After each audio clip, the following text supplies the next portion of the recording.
लेते होंगे इसी की वजह से। अब तब तो मेरे को शर्म मना करती है मैं डॉक्टर को कि नहीं सर ऐसा तो मैं कुछ नहीं करता। सच ये था कि मैं पिछले 5-6 साल से मैं लगातार मेरी जिंदगी खराब थी, जहां रोटी मिले वैसे खा लिया, कभी ये उसमें देखा नहीं कि सब्जी कैसी है मसाला को। कि जब मेहमान आदमी जाता है दूसरे के घर पे तो ज्यादा मसाला डालते कि नहीं डालते? डालते हैं ना। अब मेहमान कहीं जाते हैं बहन के यहाँ या अपने कहीं बेटी के यहाँ पे या कहीं और बुआ के यहाँ पे, ज्यादा तेल डालते नहीं डालते? मेहमान हम लोग कहीं जाते हैं मामा के यहाँ या बहन के यहाँ कहीं और पे भी, तो राजी खुशी दारू बहुत बढ़िया मेहमान के रूप में आप लोग बियर और दारू देते कि नहीं देते? देते हैं ना। देखो है? हाँ फ्री में देते कि नहीं देते? तो इसी परंपरा की वजह से आधे से ज्यादा आदिवासी लोग गंभीर बीमारियों के, बहुत सारी गंभीर बीमारियों से पीड़ित थे। मैं पढ़ा लिखा आदमी हूँ, मैं ग्रेजुएट हूँ, उसके बावजूद मैं ध्यान भी रखता हूँ, उसके बावजूद भी मैं भी लगभग शुगर का पेशेंट मान के चलो। क्लियर? मैं दुबला पतला होने के बावजूद भी शरीर के अंदर गाढ़ा खून है, डॉक्टर ने कह दिया। तो जो जाड़े जाड़े आदमी हैं उनको भी गंभीर बीमारी हो सकती कि नहीं हो सकती? जांच कराएंगे तो पता चलेगा। तो मेरा ये उदाहरण, मैंने अपना ये असली उदाहरण है, नकली नहीं है ना। तो मैंने क्या करा, विधायक बनने के बाद में धीरे धीरे कम कर दी। क्या करी? कम कर दी। अब लगभग मैंने छोड़ दी, ये मान के चलो। अब इससे फायदा क्या क्या होगा बता सकते हैं? दारू छोड़ने क्या फायदा है? हाँ शरीर सही बीमारी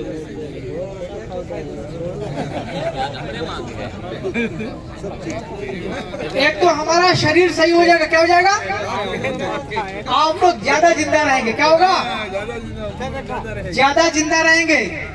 दूसरा, शरीर अगर खराब हो गया, आपके शरीर के अंदर में तमाम प्रकार की बीमारियां होती, दारू से और नशे से, सिगरेट बीड़ी जो भी है, कैंसर नाम की बीमारी होती। कैंसर अगर एक बार आपको बीमारी लग गई कभी भी ठीक नहीं होगी, कभी ठीक होता ही नहीं है, वो मरना ही मरना आदमी को, कितना ही इलाज करवा लो। यहाँ तक कि अगर मान लो हाथ में कैंसर हो गया तो हाथ काट के फेंक दोगे तो भी बीमारी आ जाती है।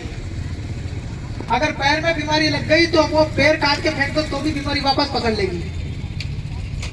मुंह में अगर बीमारी आ गई कैंसर की तो आपका मुंह का आधा हिस्सा काट के फेंक दो तो भी आपकी कैंसर की बीमारी आपको पकड़ लेगी। जो आदमी शराब पीता है या नशा करता है, चाहे बीड़ी हो, सिगरेट हो, गांजा हो, अफीम हो, कुछ भी हो, शराब हो, बियर हो, दारू हो, कैसी भी हो, मौड़ी का हो, किडनी, लीवर, फेफड़े ये सब खत्म हो जाते हैं, टूट जाते हैं। दारू से नहीं बोलेगा। तो हमने क्या कहा, मैं आपको दारू के जो दुष्परिणाम है उसके ऊपर मैं सच में बता रहा हूँ कि जो हमारे समाज में क्यों नुकसान हो रहा है।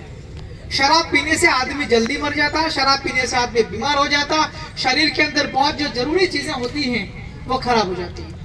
दूसरा, अगर आदमी बीमार हो जाएगा अस्पताल जाना पड़े कि नहीं जाना पड़े? सरकारी में जाओगे, आजकल की व्यवस्था ही ऐसी, जनसंख्या बहुत ज्यादा बढ़ गई, कदम कदम पे अस्पताल है, सही है, डॉक्टर नहीं मिल पा रहे हैं, खाली है डॉक्टर, अस्पताल में है नहीं, बहुत कम है, दवाइयाँ ठीक से मिलती नहीं है, इसलिए आदमी कहाँ जाता? प्राइवेट अस्पताल में जाता। जाता कि नहीं जाते? प्राइवेट अस्पताल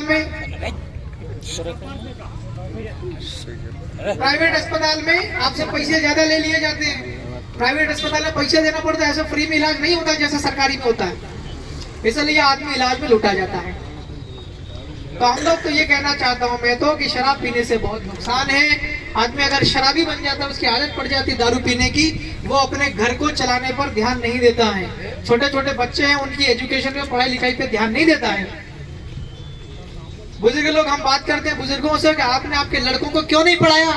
अधेड़ उम्र के हैं, 50 साल के हैं, और इस 50 अधेड़ आदमी के पिताजी के मान लो 70 साल की उम्र है। हम 70 साल की उम्र के बूढ़े आदमी से बात करते हैं, क्या पढ़ाया क्यों नहीं आपके लड़के को आपने? अनपढ़ आदमी अंगूठा लगाता, सिग्नेचर करना नहीं सीखा।